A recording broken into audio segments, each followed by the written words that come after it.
DuPont Company of Wilmington, Delaware, makers of better things for better living through chemistry, presents The Cavalcade of America, starring Margaret Sullivan.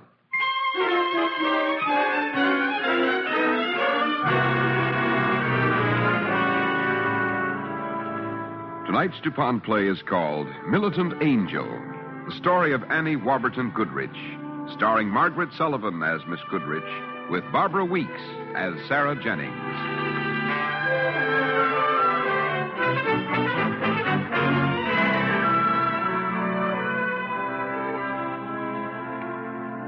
Tonight in New Haven, Connecticut, she is listening. Annie Warburton Goodrich, the greatest nurse I've ever known. Her hair is whiter, her step is slower, her voice is quiet now with the memory of 85 years. She sits in her room like some presiding angel, and generations of the nurses whom she's trained and taught and loved come by each day with a rose for her table and a word of affection. I didn't always think she was the greatest nurse. Years ago, oh, so many years ago, when I sat in her office at Bellevue Hospital, I disliked her. I remember how she frowned when she studied my application. Sarah Jennings. You're, 22 years old. Mm-hmm. You want to be a nurse, and I think you could be a nurse. And yet I'm going to reject your application. Why? Why would you do that?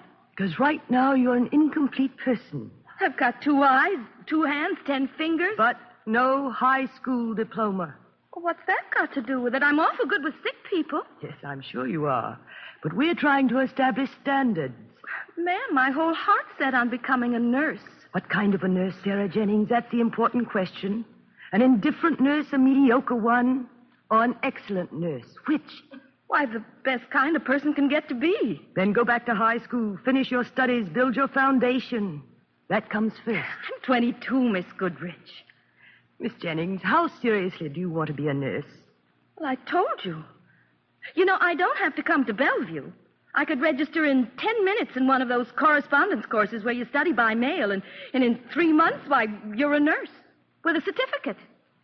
Of all the human evils, ignorance, poverty, disease, crime, the greatest of these is ignorance. You're saying that I'm ignorant. Aren't you? Well, I didn't come here to be insulted. Why did you come here? To be handed a lollipop of praise because you dare to approach a great profession with neither preparation nor knowledge? Sit down, Miss Jennings. I'm not quite finished. I don't want to hear any more. Sit down, Miss Jennings. Now, shall I tell you what it is to be a nurse? The pay is small. The hours are long. Doctors are occasionally short-tempered. Patients are sometimes ungrateful. But the reward is much, my dear. And the reward is in the work. To be a messenger of life. To soften the intrusion of death. To wipe out a little of man's large deficit in human happiness. Nursing isn't a job, it's a calling. So, go off and take your quick correspondence course. Hurry, the very idea makes me ill.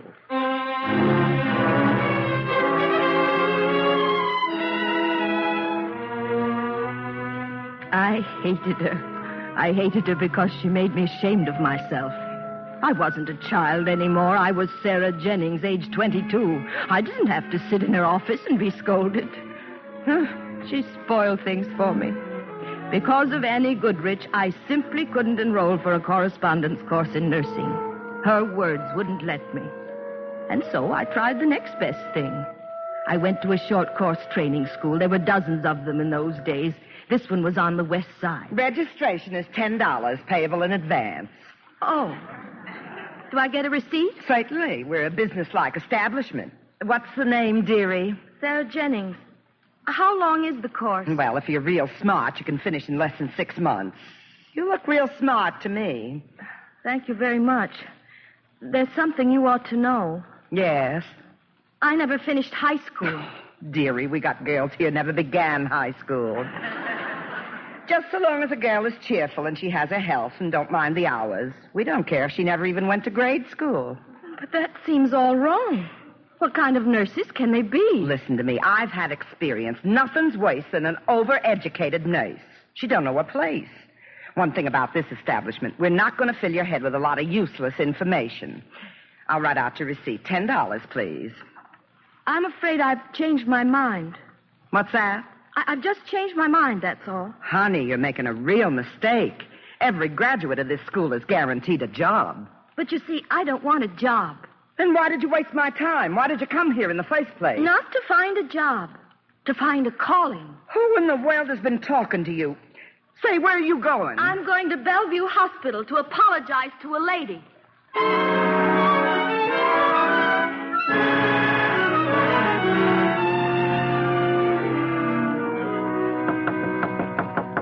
One moment. Yes? Oh, hello. You're the... Sarah Jennings. Yes. You're surprised to see me, Miss Goodrich, aren't you? I'm glad to see you, Miss Jennings. They told me where your apartment was. I found I had to come. I couldn't wait. Oh, please come in. That's very kind of you. I've thought it over, and I've decided. If I'm going to be a nurse, I might just as well be a good nurse. That's a very pretty speech. I mean it. Yes, I think you really do. Won't you sit down, Miss Jennings? Thank you. To be a good nurse, to be anything good, means work. I'm going back to high school. Then I'll come here to Bellevue for as many years as necessary. Tell me what prompted you to change your mind. You. But I spoke harshly to you. I lost my temper. I was uncivil. I was breaking your heart. You knew that? I guessed. Miss Jennings, from this window you can see the little islands in the East River. Look at them. They look so beautiful from here. Yes. On those islands, New York spills its human wreckage. Its mentally defective adults, its physically defective children. And at Bellevue, the sick, the dying, the soon-to-be born. Such a vast need for nurses, educated, trained nurses. That hurts you, doesn't it? It breaks my heart. Because 90% of the women practicing today now have had no preparation whatsoever, except your correspondence courses or short hurry-up ones. 90% without proper training. Miss Goodrich, you can't make yourself responsible for all that. Sarah Jennings, you're responsible for all that, too. You know, you came here voluntarily. Some people are born with a sense of responsibility. Oh, that frightens me. Sure, it's a frightening thing, our large deficit in human happiness. Well, let's not brood about it, Sarah. We've got the rest of our lives. Right now, it's time for a cup of tea.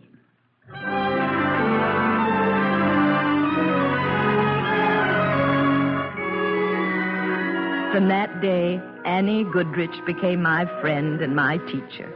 I went to high school. I entered Bellevue Nursing School. I sat in her classes. I listened to her lectures. I followed her through the wards. And I was kindled by her spirit, illuminated by the flame that burned within her. For me, and for dozens of girls like me, Annie Goodrich was a living legend. Some of us had to find it out the hard way. Young Robin Morris, for example.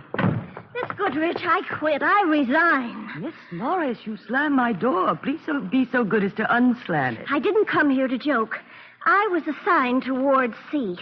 Miss Goodrich, do you know what kind of patients occupy Ward C? Yes, women. What kind of women, Miss Goodrich? What kind? Women who are sick. I come from a decent, respectable family. Oh, and those women don't come of decent, respectable families. Therefore, go on, Miss Morris. Therefore, you resign.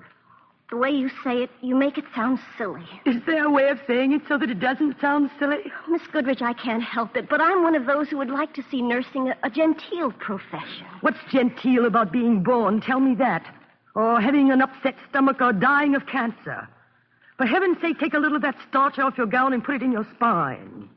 My dear Miss Morris, we are nurses. We don't stop to ask whether a patient is a murderer or a thief or a saint. We ask no character references, no questions about race or religion. Is the patient sick? Does he need us? What can we do for him? Robin Morris, there are patients on Ward C who are sick. They need you. Will you go to those who need you, or will you resign? I guess I was thinking only of myself. Yes, you were. And a nurse has to think of others beside herself. I'm a pretty bad nurse, Miss Goodrich. As a matter of fact, you're a pretty good one. I want you to be a better one. What shall I do? Well, 2 things. Yes. 1, go back to Ward C. And the second thing? When you leave, don't slam the door. Oh.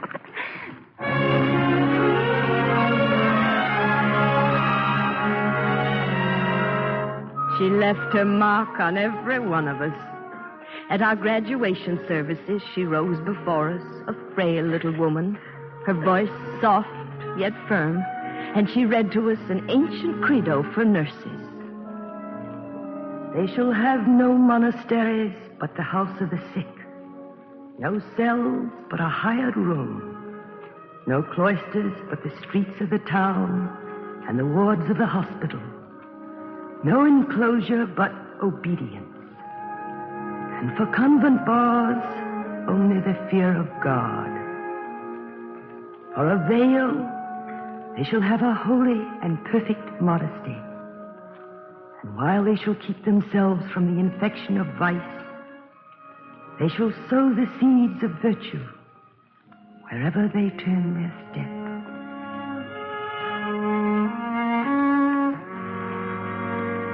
The standards of Annie Warburton Goodrich. In the year 1910, her concern for those standards caused her to take a drastic step.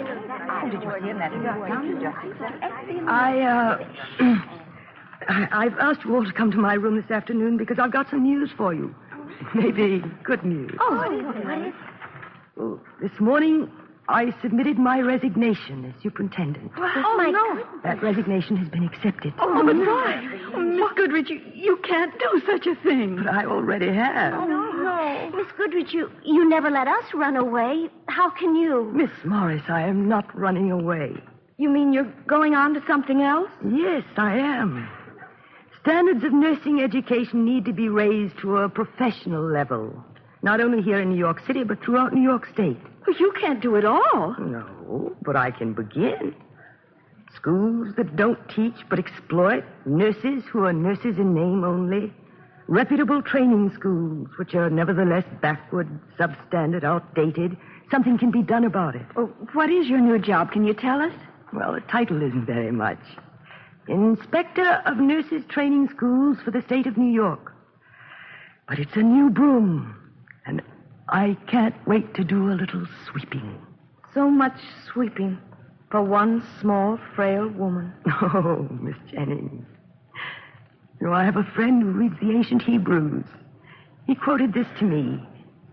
It is not for thee to complete the work, but neither art thou free to desist from it.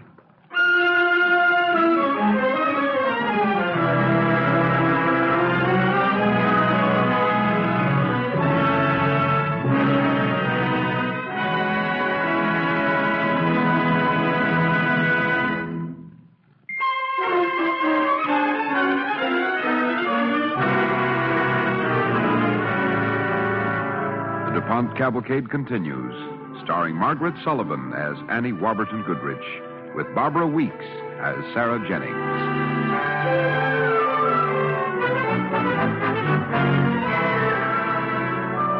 In the year 1910, Annie Warburton Goodrich, a quiet-voiced woman with the face of a militant angel, a woman whose life was governed by a single purpose, undertook the job of raising the standards for nursing education in the state of New York. Well, you've been most kind, Mr. Superintendent. Thank you for allowing me to inspect your hospital's nursing school. Not at all, Miss Goodrich. I'm eager to know what you think of us. Well, I'm eager to tell you. I've examined your records. Last week, there were only 2 obstetrical cases. The week before, none. The average for the past 12 months, fewer than 2 cases per week. Well, it isn't quite fair to pick on one thing. Well, the same thing is true of pediatrics. And so far as instruction in psychiatry and public health are concerned, there's a complete zero. Miss Goodrich, this is a solid institution. We don't hold with picking up every newfangled fad that comes along. Oh, like sterilizing surgical equipment and pasteurizing milk. They're newfangled, too. Sir, theory is not enough. A student nurse requires a balanced diet of education plus hospital service. I shall be back in 3 months. I hope there'll be some progress.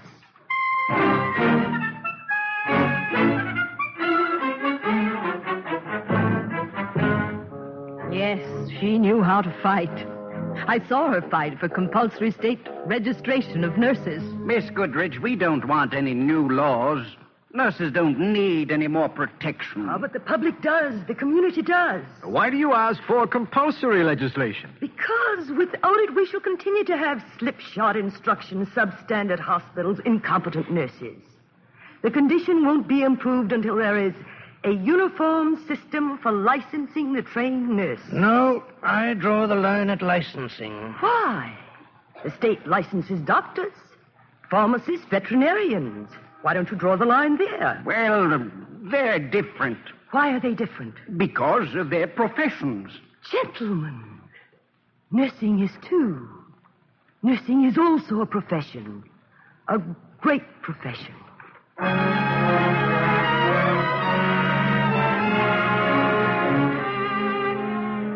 Between 1910 and 1915, Annie Warburton Goodrich wrote nursing history. She was elected president of the American Nurses Association. She was appointed a professor in the Department of Nursing and Health at Teachers College of Columbia University. She was called as a director by the Henry Street Settlement. And everywhere, the same single purpose.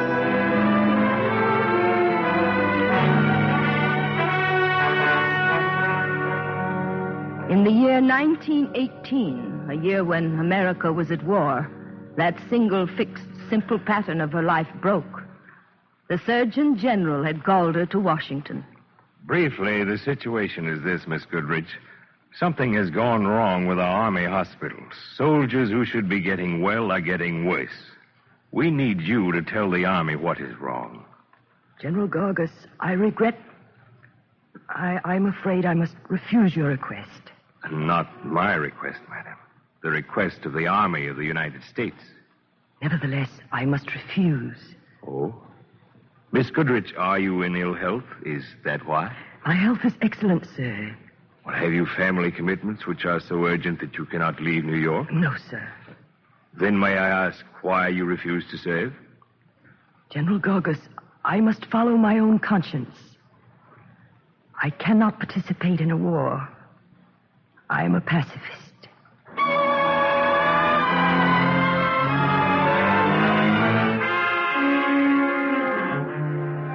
She should have been exalted by her decision.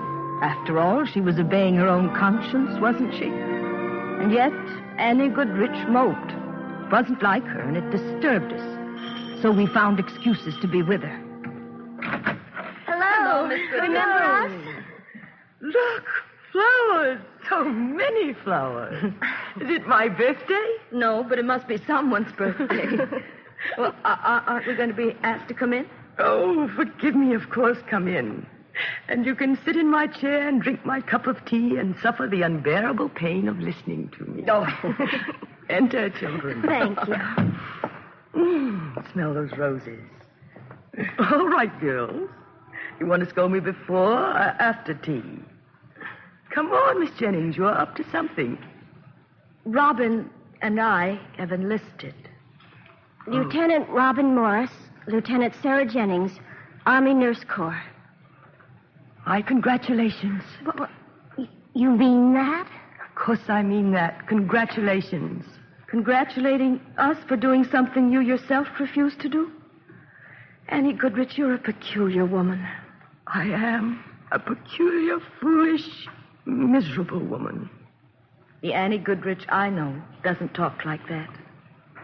We have taken care of the lowest and the highest.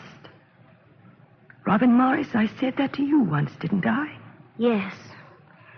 We do not stop to consider what a patient is or who he is, only that there is the fact of sickness and that we are needed. You see, I am now trapped by my own standards. When I was a young probationer at New York Hospital way back in 1890, Did I stop to consider whether a man was a thief or a burglar? And these men are not thieves. They're American soldiers. So I remind myself, Miss Jennings. What are you going to do, Miss Goodrich? I don't know. I must think it through a little longer. The Surgeon General didn't ask you to take a rifle and kill someone. I will remind myself of that. He asked me to save lives. Miss Jennings, be a dear. Will you fix the tea while an old lady sits here and considers her misspent life? Oh, come on, Miss Jennings. You're pouting. I'm not. I've made my decision.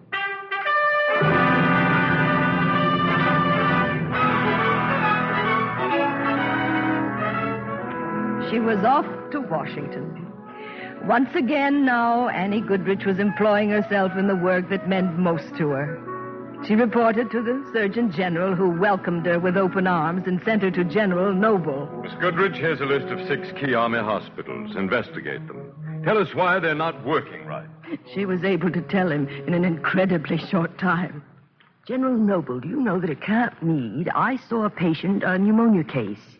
He was sitting up in bed trying to cut a beefsteak with a spoon. Well, why a spoon? Well, he should have had a knife. Yes, well... Better than that. There should have been a nurse at his side to feed him. He'd been a very sick boy. Well, where was his nurse? At her desk in the corridor. Her name, please. I'll see that she's reprimanded. On the contrary, she deserves a Distinguished Service Medal. She was filling out reports in duplicate, triplicate, quadruplicate. Well, that's an outrage. Who requires those silly reports? You do. What? Yes. Your department. Oh, General Noble, you have asked for facts. Here's one. Now, do something about it.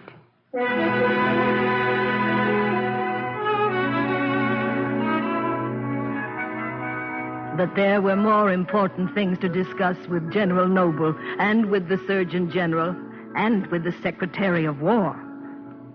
Secretary Baker, if you were run over by a trolley car, you would get better care than if you were wounded in France and shipped home for hospitalization at Camp Meade. Well, what's the answer? The answer isn't a simple one.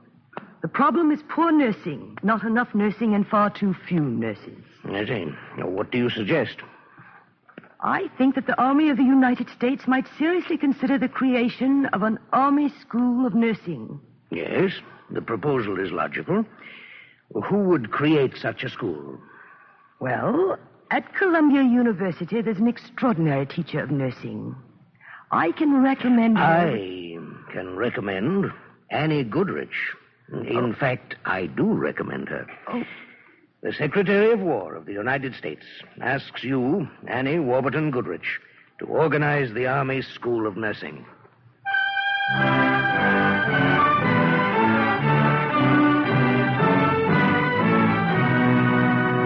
In 1918, a year of war, a pacifist named Annie Warburton Goodrich created the Army School of Nursing. She gave it her own standards, making it the best school of its kind in the world.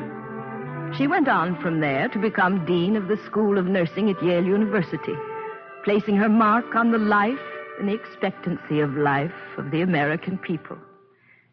Today, Annie Warburton Goodrich, at 85 years, still proclaims her credo. To me, a nurse is the high priestess of a religion that proclaims the sacredness of humanity. It is her function to conserve for the little child its beauty of mind and body and the joy of its youth, to strengthen for the world the power of its manhood and womanhood, to lead tenderly the footsteps of the old. You shall yet light 1,000,000 lamps upon 1,000 hills, and you shall guide the stumbling, halting steps of our civilization on its long pilgrimage toward the ideal.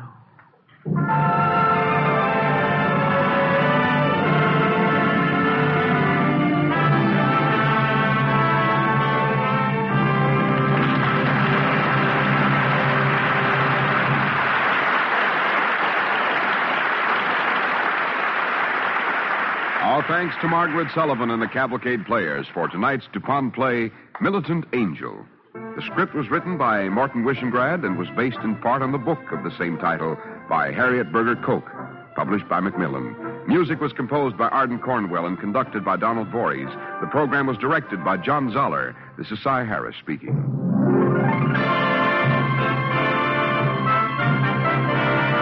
The DuPont Cavalcade of America comes to you from the Belasco Theater in New York and is sponsored by the DuPont Company of Wilmington, Delaware, makers of better things for better living through chemistry. Baby Snooks has a good time at Daddy's expense. Listen on NBC.